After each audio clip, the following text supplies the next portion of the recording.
इस तरह से हम कोशिश करते हैं कि आप तक वही हक़ाइक़, वही तस्वीर पहुंचाने की जो जायज़ है।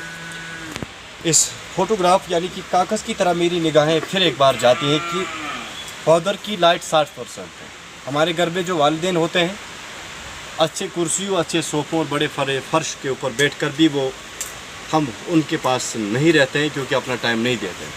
लेकिन शायद आप लोगों को ये देखकर यहाँ पर क्या महसूस होगा, ये 2 बच्चे जो मेरे सामने हैं, इसी के 2 बच्चे हैं। किस तरह ये फील करते होंगे जब इनके माँ बाप या ख़ासकर इनके फादर जो हैं, जब वो ये कहते होंगे कि मुझे दिखाई नहीं देता है पूरा। क्या जब अपने माँ बाप हमें उस कागज़ को देखते हैं कि दिन भर हम स्कूल जाते हैं, शाम को हमें ये देखा जाता है कि इन्होंने क्या काम किया, क्या नहीं किया, पूछा जाता है कि आपने क्या किया आज स्कूल में, नहीं किया। लेकिन इनके फादर ऐसे हालातों में है, ना तो वो इन्हें पूछ सकते हैं कि आपने क्या किया, ना तो वो पूरा देख सकते हैं। हमारी ज़िम्मेदारी बनती है। एक बहुत बड़ा नारा चला था 2022 में, उससे पहले 2012, 14 और 13 में भी चला था, बेटी बचाओ बेटी पढ़ाओ। दरअसल ये 2012 में नहीं, सन काफ़ी पहले है, यानी कि 1400 साल पहले हमारे हुजूर पाक सल्लल्लाहु अलैहि वसल्लम ने एक बड़ी एक तबकी उठाई थी, एक बड़ा एक जहद उठाया था जब बेटियों को ज़िंदा गाड़ा जाता। उसके बाद से बेटियों को अब पाला पोस कर बहुत अच्छी तरीके से शादी की जाती है। लेकिन उसके बाद मरकज़ गवर्नमेंट जब नरेंद्र मोदी जी इक़्तिदार में आए, उन्होंने फिर एक बार इस नारे को ज़िंदा किया। उन्होंने दूसरा नाम देकर कहा कि बेटी बचाओ बेटी पढ़ाओ। हर गांव में इस नारे को चलाया जाता है। लेकिन यहाँ पर हम मुसलमानों की ज़िम्मेदारी बनती है, आज इस बेटी के ऊपर हमें हाथ रखना है, हमें इसे चलाना है और हमें इसे बढ़ाना है, ताकि कल यही बेटी समाज में खड़ा होकर ये कहे कि नहीं, इस धरती पे भी कहीं मुसलमान रहते हैं। इस बेटी को हम ऐसे नहीं छोड़ सकते हैं, क्यों कल ये ऐसा काम करे जिससे हमें फिर शर्म से सर झुकाना पड़े।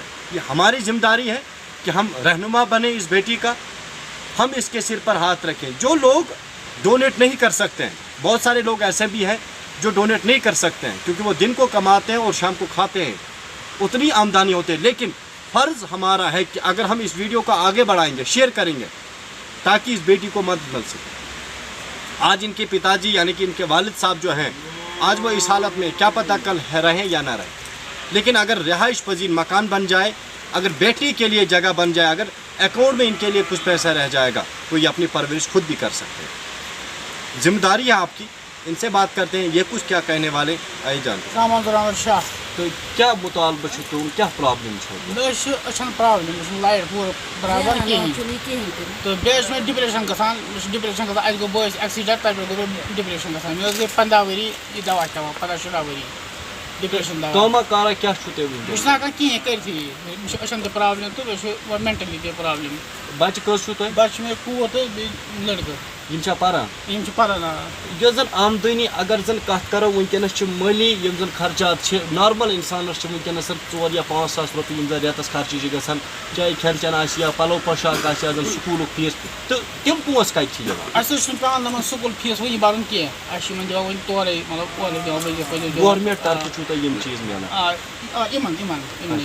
तो मैंने पानस कहें जो जन पानस खेनस खुरदनस लगन मान तो तोमुल वनकस प्रत कुन जाए मुफ्ती मिलान, मगर बाकी राशन लगन अत सो कि मे गवर्नमेंट तरान रपे 100 सोशल वेलफेयर बस तथ पे कड़ा मतलब मजदूर। जिस तरह से इनके डॉक्यूमेंट्स हमारे पास है, ये हॉस्पिटल की जानिब से एक सर्टिफिकेट दी जाती है, 60% लाइट ही महदूद इनकी आंखों में है, यानी कि ये दूर की चीज़ ना देख सकते हैं ना उसे परखा सकते हैं। अगर आंखों में 60% ही लाइट है तो फिर ये किस तरह से मजदूरी कर सकते हैं। और इन जैसे बीते हालातों के बाद इनके एक भाई भी मर जाते हैं, जिसकी वजह से दिमागी तनाजुर जो है वो कई हद तक खो जाते हैं। यानी कि ये अगर काम पर कहीं जा भी जाते हैं तो ये अपने साथ ही बातें करते रहते हैं, जिस वजह से ठेकेदारान जो है तो है वो भी इन्हें एक्सेप्ट नहीं करते हैं। हर तरह से ये धक्के खाते आए हैं, लास्ट स्टेज ये पहुंच गए, अपने घर में बैठ चुके हैं। हालांकि अगर हम 2 दिन ही घर में रहते हैं तो डिप्रेशन कितनी ज़्यादा आ जाती है, तो फिर अंदाज़ा लगाया जा सकता है कि अगर ये महदूद 10 या 5 साल से अपने घर में हैं तो क्या कुछ हालात होंगे। तस्वीरों में आपको हम बताना चाहेंगे कि जो तस्वीर आप देख सकते हैं, ये रिहाइश पजीर इनकी मकान है। हालांकि बहुत कोशिश तमाम डिपार्टमेंट ने की कि इनकी हेल्प की जाए, लेकिन वक्तन फ़वक्तन ये फिर हाथ फैलाने के लिए मजबूर हो रहे हैं। और इसी के बीच हमारे साथ बातचीत करने के लिए और आप लोगों के यकीन दहाने के लिए हमारे साथ मौजूद यहाँ के जीज़त शख्सियत सरपंच साहब भी आ चुके हैं। मैंने पहले भी कहा, मैं दोबारा भी कहता हूँ कि इनके लिए हौसला अफजाई है। आजकल के दौर में सरपंच या पंच इस तरह के जो हादसात होते हैं, जो इस तरह के लोग होते हैं, जो गरीब गुरबात होते हैं, मुझे नहीं लगता कि वो उनके पास जाते हैं। लेकिन जो ही हमने इसी गरीब को कहा था कि सरपंच आपके पास होना चाहिए, तो सरपंच साहब दौड़ के आ गए। मैं फ़ख्र से कहता हूँ, सलाम होना चाहिए ऐसे सरपंच के लिए जो आज भी है। और यहाँ पर एक बात, आई केस इस शख्स को दिया गया था नामालूम वजूहत के बिना पर। पहला केस जो है वो इनके पहली फंडिंग हो गई, लेकिन दूसरी फंडिंग नहीं होगी। हम तस्वीरों में वो भी दिखाएंगे किस तरह से वो रिहाइश यानी कि 2 कमरे इन्होंने बनाए थे, वो भी अभी पेंडिंग है। फ़िलहाल हम सरपंच साहब से बात करेंगे, क्या वाकई ये मुस्तहिक है, क्या लोगों को मदद करनी चाहिए इस शख्स की या नहीं। आइए सरपंच साहब से बात करते हैं। सरपंच साहब, सबसे पहले आपका खैर मकदम करते हैं, आपने बहुत कीमती टाइम निकाला, आज हमारे पास आप आ गए। सलाम है। जो भी पहले ऑनलाइन है तो कभी कभी लोगों की जो मसाइल है यही देखता है इसको। तो जो ये मंजूर साहब है बेचारा है, बहुत बेहद गरीब है और इसके पास कुछ नहीं है, जो भी है इसकी प्रॉपर्टी यही है, इसके अलावा कुछ नहीं है। और इसकी आंखों भी प्रॉब्लम है, बीच बीच में लोग यहाँ गांव में जिसका जितना हुआ होता है वो भी अपने हिसाब से इसको चला रहा है। लेकिन मैं अपने जो हमारा हल्के वसन है, मैं उन लोगों को गुजारिश करता हूँ, क्योंकि यहाँ भी बहुत अच्छे लोग रहते हैं, यहाँ भी जियाज़त शायरी है, मैं उनको गुजारिश करता हूँ कि इस मंजूर की तरफ ध्यान दीजिए। गुंडी वसन में रहता है, इसको सब जानता है हमारे गाँव का, इसको प्लीज़ इसको मदद कीजिए। गवर्नमेंट की तरफ से भी इसको आ रहा है। अब हम लोग, मैं भी अपनी तरफ से इसको जो मदद करूँगा मैं भी करूँगा, लेकिन साथ ही साथ में जितने भी ये होता है अपने गाँव में अगर कोई कमज़ोर होता है वो होता है परिवार में।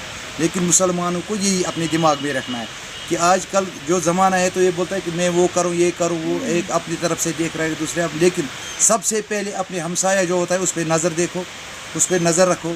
उसका जो मसाइल है ये मतलब मेरे हिसाब से ये अपने वसन से बाहर नहीं होना चाहिए, क्योंकि वसन में भी अच्छे लोग रहते हैं। इसको मदद करो, मेरी तरफ से भी जो कुछ मदद होगा मैं भी करूँगा। गवर्नमेंट ने भी अपने हिसाब से किया है और इसलिए मैं तमाम जितने भी इस वीडियो को देखेंगे तो प्लीज़ इसका अकाउंट नंबर भी होगा, सब कुछ होगा। मॉनिटर पंचायत इसको खुद करेंगे ये पैसा कहाँ जाएगा, ये घर पे ही लगाएगा या और कहीं खर्चे, इसको हम वो करने नहीं देंगे। लेकिन जो इस वक्त ये सफ़र कर रहा है आज 10 साल से, मेरे पहले से भी इन्होंने एक बार अर्जी की आई केस के लिए, उस टाइम इतना पंचायतों में पावर नहीं था, किस वजह से इनको वो भी काट गया। जब मैं आया तो मैंने कोशिश की कि सबसे पहले जब मैंने पोजीशन संभाली तो मैं पहला सरपंच वो है जो इसके आंगन में खड़ा हो गया। मैंने बोला आप टेंशन मत ले लो, जब ऊपर से हमें आर्डर मिलेगा तो आपका पहले हमने गवर्नमेंट की तरफ से भी की। अब मैं लोगों से एक गुजारिश करता हूँ कि आप भी अपनी तरफ से इसको ध्यान दे दो, इसको जो कुछ जिसका जितना होगा तो इसका अकाउंट नंबर होगा उसमें वो ये करो। बाकी बस नाज़रीन, आज के वीडियो में हमने जिक्र की थी ज़िला गांधरबल के वसन इलाके की जो शख्स आप देख रहे हैं, इनकी जो मौजूदा हालात है, लोगों को ये गुजारिश करते हैं कि इन्हें भरपूर मदद की जाए। कैमरामैन मोहम्मद रफ़ीक के साथ गांधरबल से इरशाद रिजवान।